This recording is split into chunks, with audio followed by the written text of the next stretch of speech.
AI voice agents is big. It's here. It's not coming. It's right now. And people don't all understand, what does that mean? What is an AI voice agent? How is that going to improve, if not already, customer experiences? Yeah, absolutely. Actually, really funny example. On a lot of our client calls, I realized that our AI meeting note takers, both from our side as well as for the clients, they show up to these calls, Zoom calls, Google Meets, and there's actually more AIs on the call than there are humans. And so we're joking that hey, there's 10 AI note takers in this call, but there's only 3 of us that are humans. It's kind of weird, right?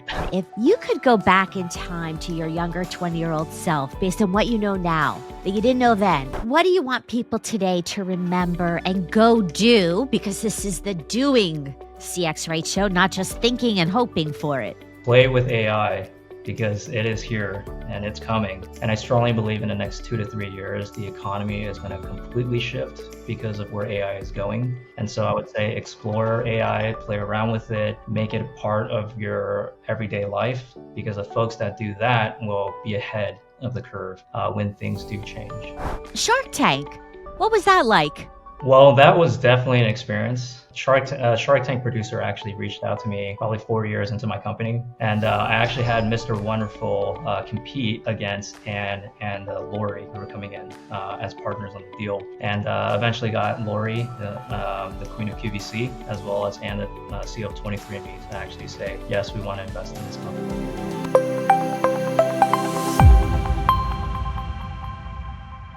Hello, Richard. Welcome to the DoingCXRight show.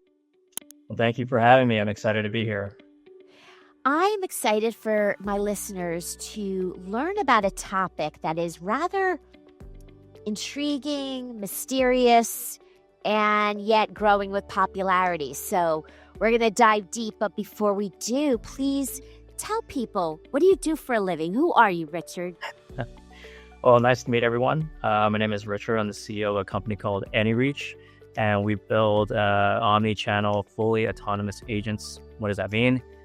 Fully AI that can answer phone calls, email, SMS, and so forth for businesses of all sizes. Just a quick background about myself. I'm a serial entrepreneur. Started a company called Ombre Labs about 8 years ago. We're essentially the 23andMe for poop. So we had a consumer genetics test that personalized nutrition and probiotics based on your gut microbiome.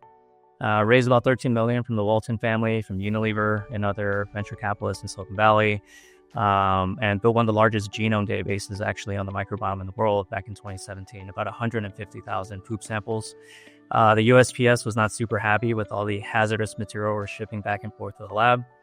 And I was on Shark Tank actually, season 11, which I can talk a little bit more about. But after that role as CEO and founder, I became a venture capitalist at a firm called Acadian, about $1 billion under management. And then in parallel to that, I was a fractional executive at a handful of tech startups. Well, there's a lot to unpack there.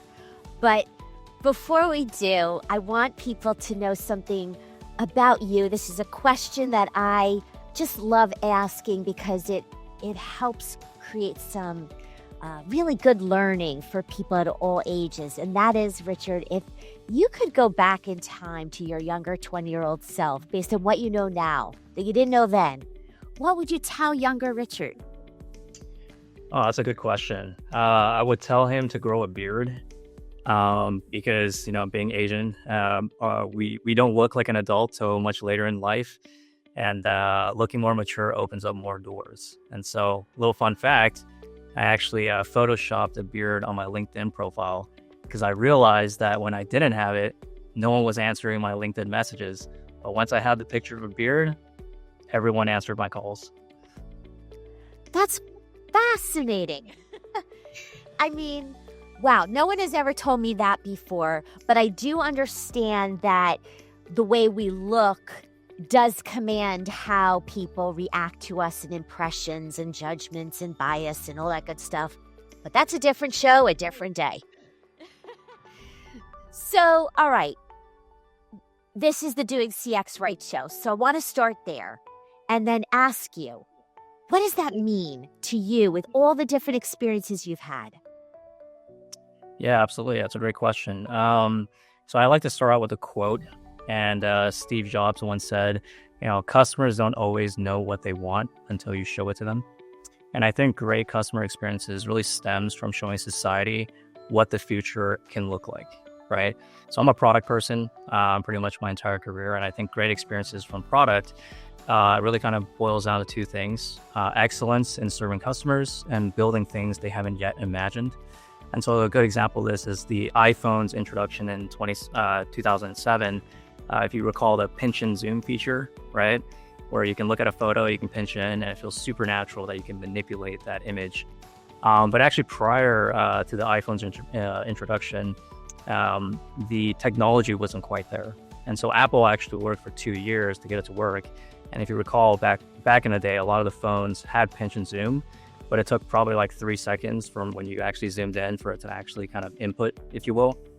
And really that kind of brought a very magical experience to the customer, where they felt like a digital medium can actually be manipulated with a physical input. And so really kind of really it boils down to envisioning what magic feels like ultimately for a customer, and then combining all the raw ingredients that you can source from the world, putting it together into a winning recipe.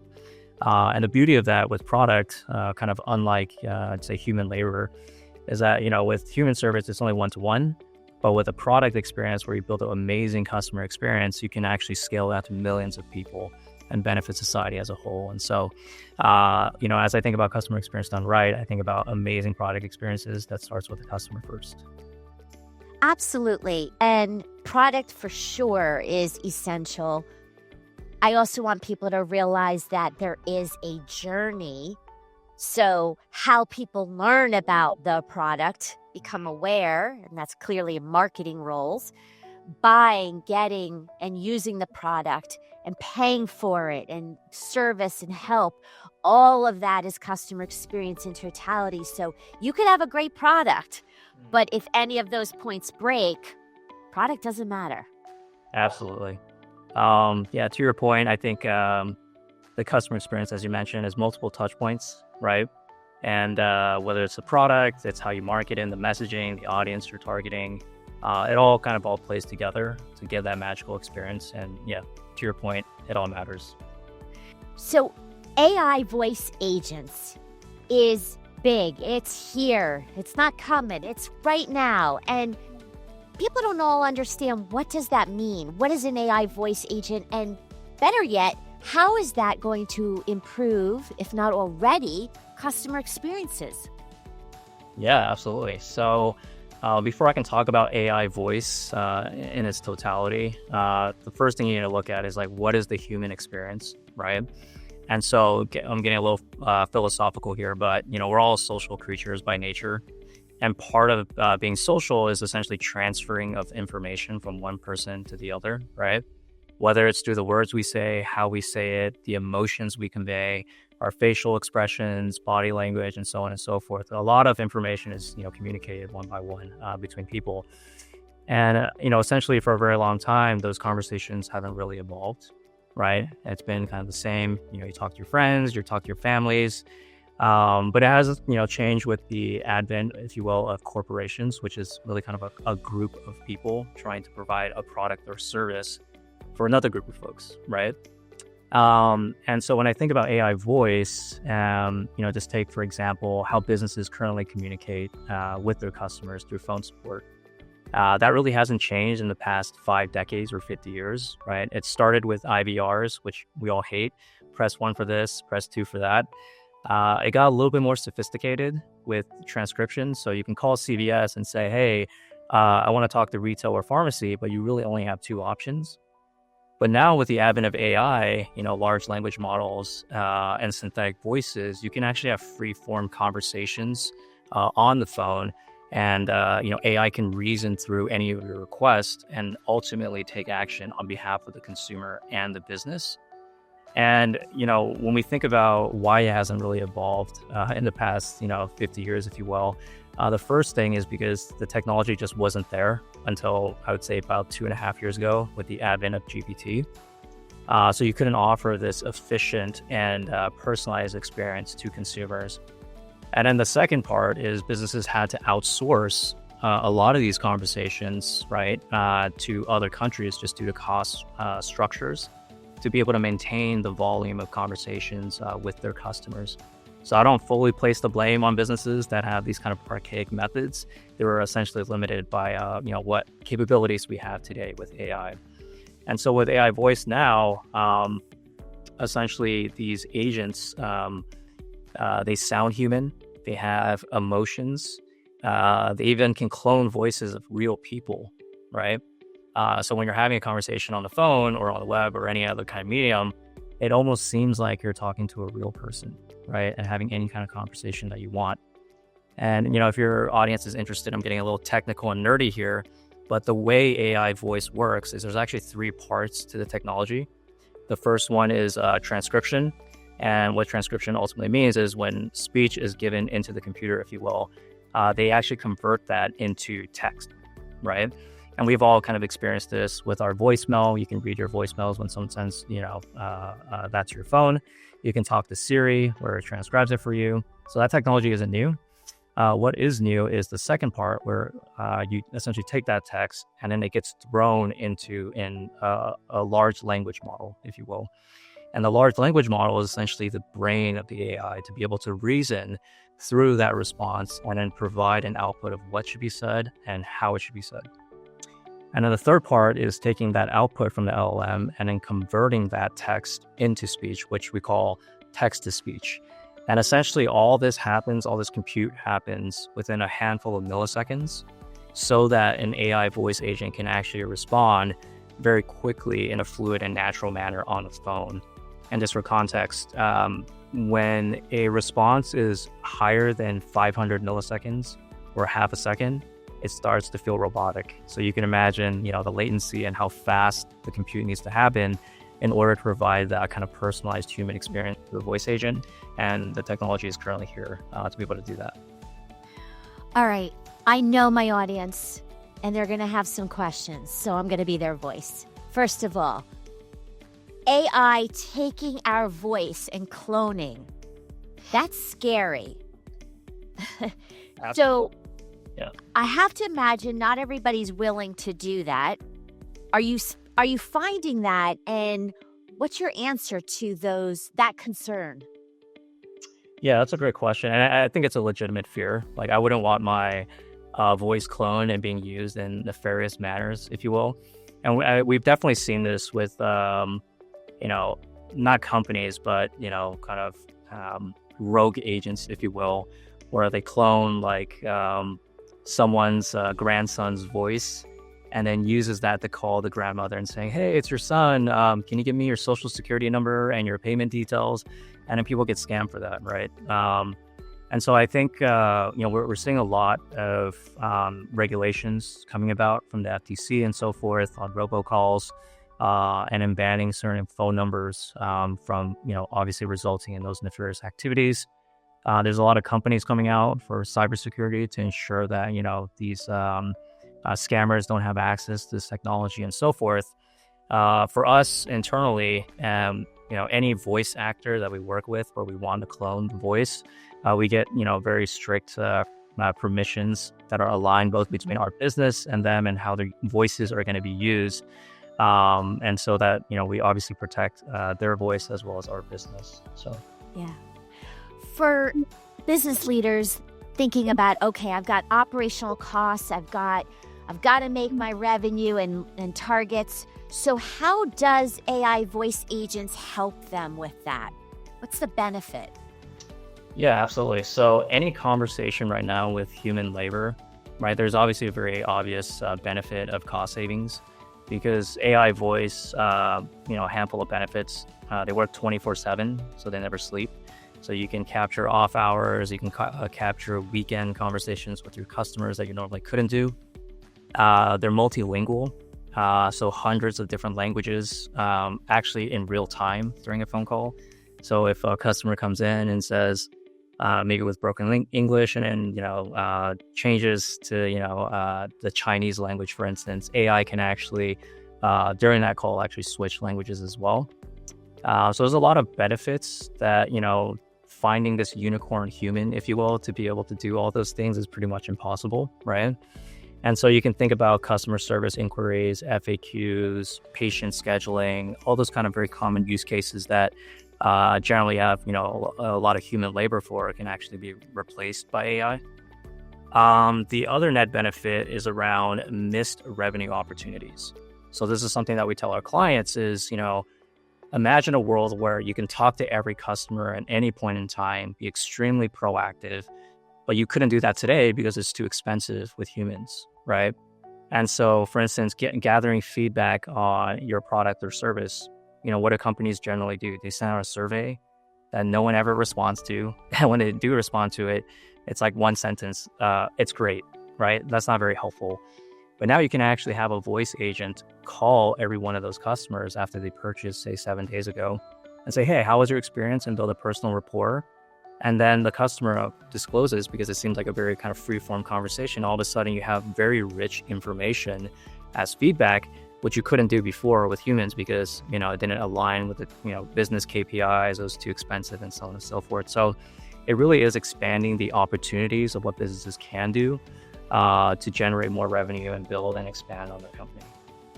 What's your opinion on, in that case where the AI voice agent calls a customer and says, how was your experience at X retail store?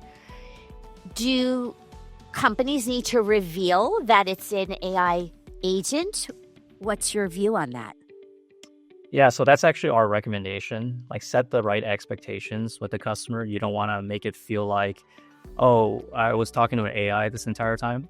Actually, a lot of businesses ask us to kind of put a disclaimer. Hey, I'm an AI personalized concierge from Verizon Wireless, for instance, right?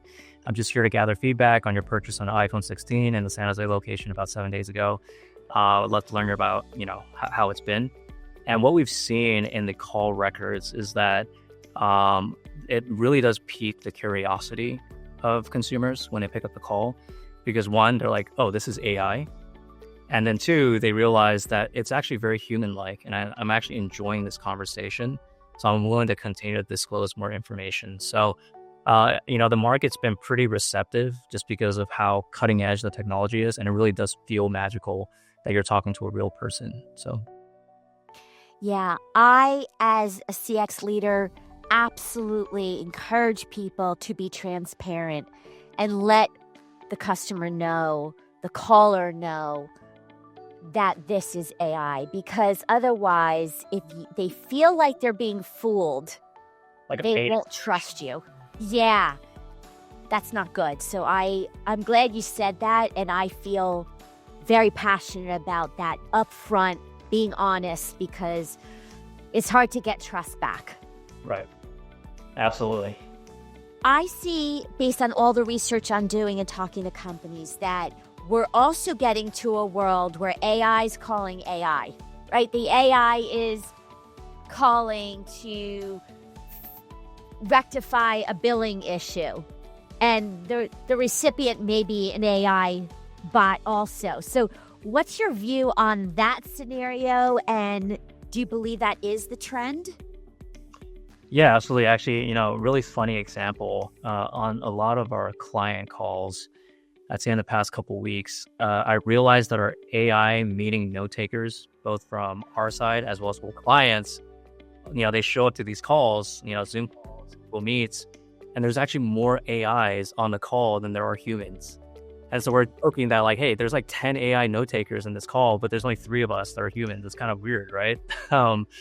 So I think that's where obviously, when we talk about the future, it's actually already here, where we're seeing AI more prevalent in our, day-to-day life, whether it's personal or professional. And, I think the future at one point is everyone's going to have their own AI, which is going to be a representation and a clone of who they are, so that all the kind of monotonous work that we don't want to do, which is like, I don't want to call Comcast to cancel my internet and be on hold for an hour. Why don't I get my AI to actually call and wait on hold and click through the IVR buttons and so on and so forth and go handle that for me, right? And, we make this joke internally, but at some point, kind of like in the movies where, I'll get my guy to talk to your guy, we'll get something done, right? It's going to be the same thing with AI. I'm going to get my AI to talk to your AI. We'll get on a podcast. We'll get it to work. So. That's exactly right. In fact, it could be a fake Stacy, an AI Stacy sitting here while real Stacy's making some lunch. You can actually, yeah. That's coming soon, people, but not yet, because I love being here. So let me think about so much to ask you. Shark Tank, what was that like? Well, that was definitely an experience. Shark Tank producer actually reached out to me probably 4 years into my company. Said, hey, you have a really interesting business. Would you like to audition? That was quite a lot of auditions. So whether it's, video recordings of myself doing a pitch, and then over a handful of times, we obviously got approved to actually go on site to go film.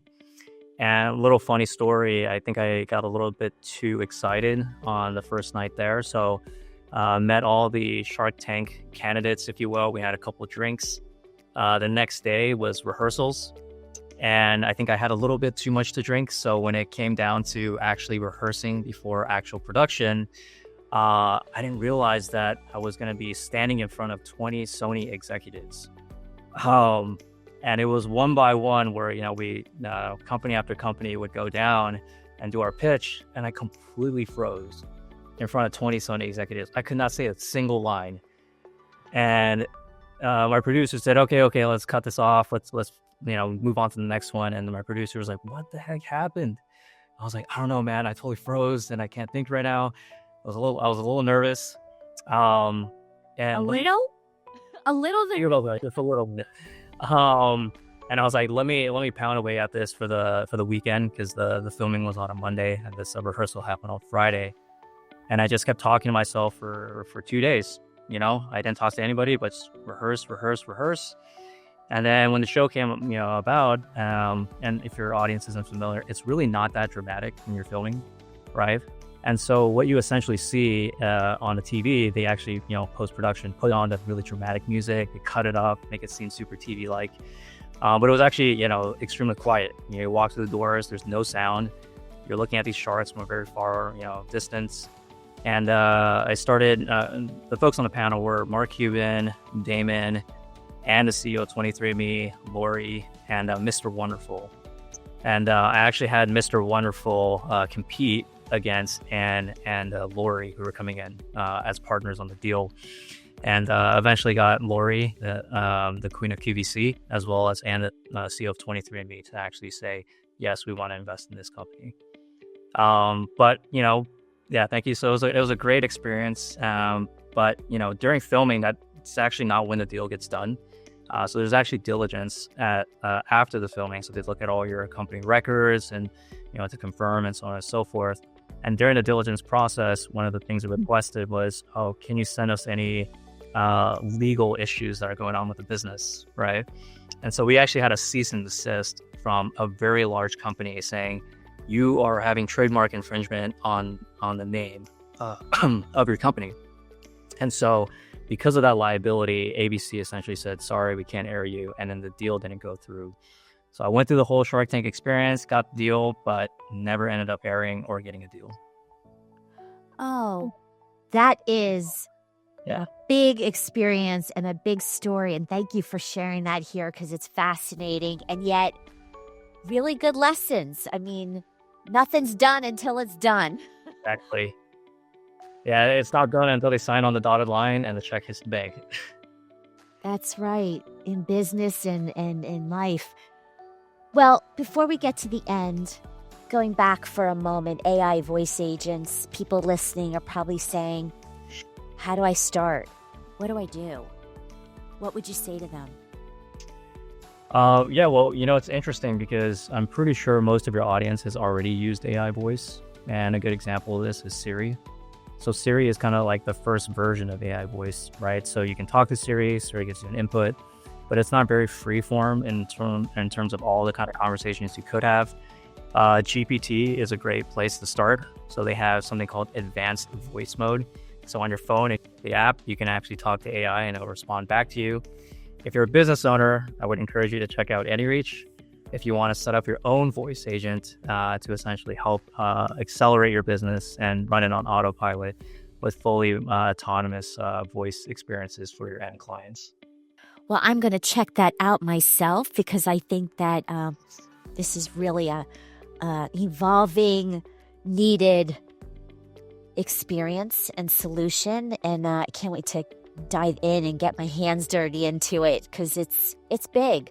And final thing is around leadership. So in all the different roles you've had, what's the best leadership advice you've received or given? That's a good question. I don't know if this advice was given to me, but there's this one quote where, if you tell a fish to climb a tree in its entire life, it's going to think it's stupid, right? And that's always kind of stuck with me because, as an executive and even for myself personally, if I'm doing something that's not playing on my strengths, or I have employees that are struggling, that are not playing on their strengths, but I keep telling them, hey, you're not doing a great job, it's not productive for anybody, right? And so one thing I've learned as a leader is like, how do you really understand yourself personally as an individual, but also for folks that you work with?